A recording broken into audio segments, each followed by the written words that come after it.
Halo, assalamualaikum warahmatullahi wabarakatuh. Selamat datang kembali di Haryana Official. Mbak semuanya, gimana kabarnya nih hari? Semoga sehat selalu di perantauan, amin. Semoga mbak semuanya terhindar dari mara bahaya. Semoga dipermudah segala urusan nih sampean nggih, Mbak, amin ya robbal alamin. Muga-muga sampean semuanya sehat selalu ning perantauan. Muga-muga sukses dan berhasil iso berkumpul sama keluarga tanpa halangan apapun, tanpa kekurangan apapun nggih, Mbak, amin ya robbal alamin. Nah, mbak-mbak semuanya, kali ini kita bakal membahas sebuah curhatan. Kemudian yang kedua ada pembahasan tentang iki reaction sebuah foto yang beredar di kalangan grup para lopan. Jadi silakan disimak, iki banyak banget manfaatnya. Dan sekali lagi, jika kalian menanyakan sesuatu hal tentang kondisi pekerjaan Anda, bagaimana tentang sarannya, silakan kalian langsung ke IG aku atau ke TikTok. Seperti pertanyaan salah satu teman sampean yang menanyakan waktu itu dia di interminate tapi dia memiliki catatan hutang 3 bank. Apakah nanti bermasalah ketika di bandara? Sekali lagi, tergantung Mbak seberapa banyak hutang Anda. Kemudian apakah majikan Anda dirugikan di dalam kasus Anda? Kalau majikan Anda dirugikan dalam kasus Anda karena dikirimi surat oleh pihak bank, apalagi sampai diteror, kemudian dia melaporkan perkara ini ke imigrasi, Anda bisa di blacklist, visa ke depan Anda nggak turun. Bahkan Anda jika keluar dari Hong Kong memiliki catatan hutang 3 bank, kuwi gak masalah sebenarnya. Tapi yang menjadi masalah ketika Anda ada kejahatan di dalamnya. Ketika Anda hutang bank ini menggunakan data orang lain atau Anda menggunakan dokumen orang lain dan orang lain tidak terima, kuwi Anda bisa dilaporkan dan Anda bisa ditangkap di imigrasi karena Anda menggunakan data orang lain tanpa sepengetahuan. Jadi Anda mencuri data. Jadi sekali lagi, bedakan dalam kasus-kasus seperti ini ya, Mbak. Oke, kita beralih ke curhatan yang pertama. Iki curhatan yang pertama menceritakan Mbak Iki kerja di majikannya dapat 3 bulan, Mbak. Pas sesi wawancara pertama kali, Iki sudah sepakat majikannya ini bakal memberikan hari libur hari Minggu. Jadi dapat libur hari Minggu. Iki perjanjian awali. Namun kenyataannya Mbak, ketika Mbak sudah bekerja di situ, sudah masuk di tempat majikan, dia dari hari pertama sampai 3 bulan, iki liburnya tidak hari Minggu Mbak, tapi hari Sabtu setengah, kemudian hari Minggu setengah. Jadi setengah-setengah. Dan saya pastikan majikan Anda ini menyuruh Anda libur setengah hari, ini pasti Anda disuruh pilih pagi sampai siang. Nanti sorenya jam 2, jam 1 Anda harus pulang ke rumah majikan untuk melakukan aktivitas kerja. Salah satunya adalah masak untuk mereka. Jadi intinya majikan ini memang tidak mau rugi ketika CC-nya iki libur. Jadi itu kenapa CC-nya iki disuruh libur setengah hari. Yang penting intinya jangan sampai mengganggu makan malam mereka. Nah, menurut pandangan sampean dalam situasi ini bagaimana? Silakan di komen, Mbak. Nah, untuk kasus Mbak Eki yang 3 bulan tadi bekerja, dia bisa menerima apapun Mbak perkara ini. Tapi yang ia tidak terima adalah ketika bos Iki selalu memotong gaji Mbak I. Gaji Mbak Iki standar cuman 4,990. Tapi Mbak Iki gajinya dipotong sama majikan nih. Contoh pemotongan apa? Dia merusakan barang, gue dipotong. Contoh Mbak Iki makan makanan majikan, gue dipotong. Makan makanan majikannya bagaimana sih? Jadi majikan ini biasanya menyuruh Mbak Iki membeli kepiting sama udang.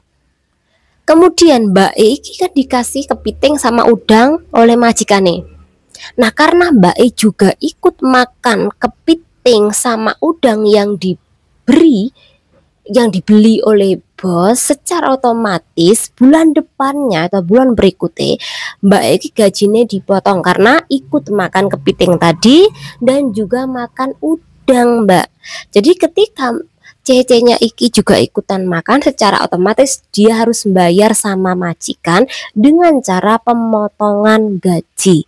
Jadi gajinya tidak utuh 4 4.990, udah nggak utuh lagi. Jadi kelong, Mbak, gajinya nggak sampai dengan gaji standar. Bagaimana sih kalau Anda di situasi seperti ini? Kita bakal menjawab pertanyaan Mbak E atau curhatan Mbak E. Oke, yang pertama, jadi ketika adanya pemotongan perkaranya Mbak E makan makanan majikan yang seharusnya memang diberikan oleh majikan, secara otomatis majikan ini memberikan gaji underpay sama Mbak E karena kurang dari gaji standar dalam kontrak kerja. Ketika majikan salah di dalam kasus seperti ini, majikan bisa dituntut secara hukum, Mbak, dendane 350.000 dolar Hong Kong, dan juga bisa dituntut penjara selama maksimalnya 3 tahun karena dia memberikan gaji underpayment tadi, walaupun ini dibungkus dengan kata potongan gaji karena memakan makanannya majikan tadi, dan itu tidak diperbolehkan seperti itu. Kenapa enggak sejak awal aja dia ngomong, kamu makan ini aku potong gajimu? Kenapa harus makan dulu baru dipotong gaji nih? Itu tidak diboleh. Kemudian yang keempat, Mbak Eki dipotong ketika merusakkan barang. Sekali lagi, kalau harganya kui ribuan nggak masalah dipotong, tetapi sekali lagi tidak boleh lebih dari 300 dolar Hong Kong. Atau Anda memecahkan barang majikan dengan beberapa kali harganya ribuan, kui tidak boleh lebih dari seperempat gaji kita, Mbak. Seperempat gaji Anda itu berapa sih? Yaitu 1.122,5 Hongkong dolar, seperempat gaji. Tapi kalau majikan kui cuman barangnya harganya 100, 200, 300 terus Anda dipotong sampai 300, 500, silakan Anda tulis, catat Mbak, barang apa yang Anda rusakkan, kemudian dipotong berapa, tanggal berapa, bulan berapa, kemudian tahun berapa, oleh siapa yang motong, silakan Anda catat. Nanti kalau Anda sudah selesai kerja di situ, silakan Anda tuntut kasus ini. Anda bisa menuntut kasus ini karena batas maksimal tuntutan terhadap keuangan ketika Anda bekerja di majikan, walaupun Anda sudah diputus kontrak pun, iki 1 tahunan, Mbak. Tapi kalau Anda kui keluar majikan finish kontrak, secara otomatis setelah finish kontrak Anda tuntutkan. Tapi ingat, batasnya hanya setahun saja ya. Kecuali kalau sama interminate 3 bulan 4 bulan, sampean langsung menuntut aja nggak masalah, Mbak. Jadi sekali lagi tolong buat mbak-mbak semuanya pahami kasus seperti ini, karena kalau Anda nggak paham memang majikan suka mengerjain, apalagi masalah tentang libur. Jelas Anda ini sangat dirugikan sekali.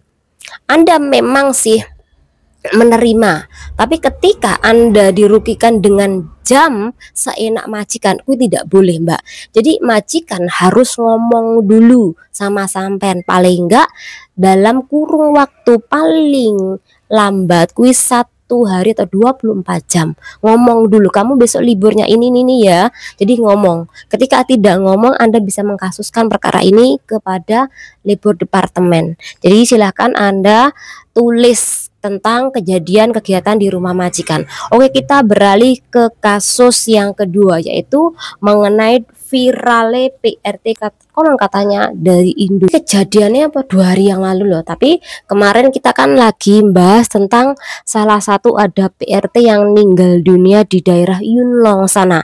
Tapi sebelum di daerah Yunlong memang ada kasus yang sama, temennya kita juga ada yang meninggal di daerah Satin. Silahkan komen kalau mbak-mbak tahu tentang kasus ini. Oke, ini kejadiannya di Taman Sunwan, Mbak, jam 2.40 sore. Jadi si Cece iki ngambil anak majikan, nah tapi tidak langsung pulang ke rumah majikan. Mungkin anaknya pengen main kali, makanya ditungguin main ke Taman Sunwan sana. Mungkin anak jagaannya ki marah, ngambek atau bagaimana sehingga membuat Mbak Iki jengkel, lalu melakukan yang namanya gini sama gini. Nah, kemudian karena Mbak Iki konon katanya melakukan seperti itu, alhasil ada warga lokal yang di taman juga Iki mengetahui kasus seperti ini. Nah, mengetahui kasus terjadinya ini kepada anak majikan, secara otomatis jiwa welas asih warga lokal yang lihat, kekepoan warga lokal yang lihat langsung mendatangi Mbak ini, melakukan peneguran, intinya memarahi Mbak E. Karena dimarahin oleh Mbak E, tiba-tiba si Cece Iki langsung menyodorkan pisang ke dalam mulut si anak jagaannya ini agar anak jagaan ini tidak menangis dan diam. Tapi sekali lagi tetap aja anak jagaan iki nangis. Kali iki memang dengan sengaja moto Mbak kegiatannya si Cece tadi sama anak jagaane. Bahkan ketika memberikan pisang kui juga dipotret. Ya sebagai dokumentasi lah ketika nanti dibuat status neng grupe para lopan. Nah akhirnya di-share lah di beberapa grup lopan Mbak, dengan caption yang saya bahas tadi, yang saya ceritakan dari awal tadi. Tapi ada penambahan yang dimana di atas dari foto perkataan ini dia bilang gini, semoga ortunya melihat kasus ini. Jadi yo intinya biar ditegur atau diinterminate Cece yang melakukan hal tersebut. Nah terakhir si warga lokal iki tanya, kamu dari PL ya? Bukan, aku dari Indo.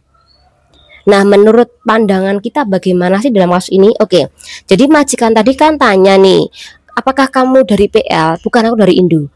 Tapi kita tidak tahu Mbak, apakah dia benar dari Indo atau memang dia mengaku-ngaku dari Indo, karena majikanku langsung atau orang lokal itu kan langsung nih bilang kamu PL ya.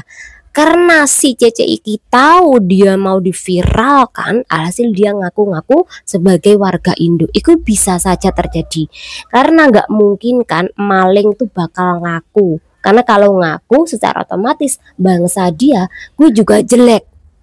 Apakah seperti itu? Nah kita yang nggak tahu. Intinya di dalam kasus ini hati-hati buat kawan-kawan semuanya, apabila ini di luar sana jaga anak, jaga Mbak ataupun dalam berkelakuan, hati-hati ya Mbak, karena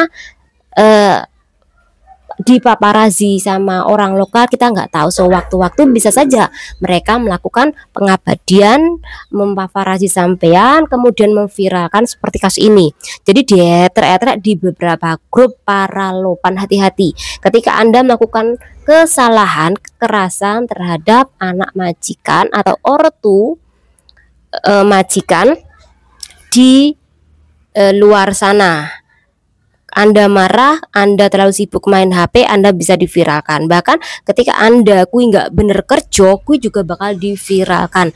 Nah dalam kasus ini menurut pandangan sampean bagaimana? Iki hanyalah sebuah pelajaran Mbak. Jangan bilang menjelekan wong Indo aja ki goblok iki sing gawe video. Sekali lagi enggak Mbak, penting bagi kita, khususnya bagi anak yang baru, jangan neko-neko ketika Anda kui di luar, karena sampean nggak ngerti wong Hongkong lokal sana kui isoe memfoto kegiatan sampean, bahkan dia bisa mengetrek-ngetrek nama Anda, foto Anda buat ditaruh di grup-grup palopan, kemudian bisa diviralkan di berita-berita online para warga lokal. Hati-hati nggih, khususnya bagi adik yang baru bekerja di negara Hongkong.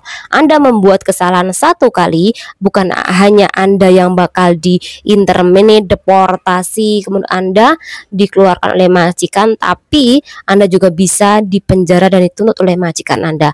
Tapi juga Anda telah mempermalukan sesama orang Indonesia ketika Anda melakukan hal yang ceroboh di luar sana. Semoga bermanfaat dan diri. Wassalamualaikum warahmatullahi wabarakatuh. Bye.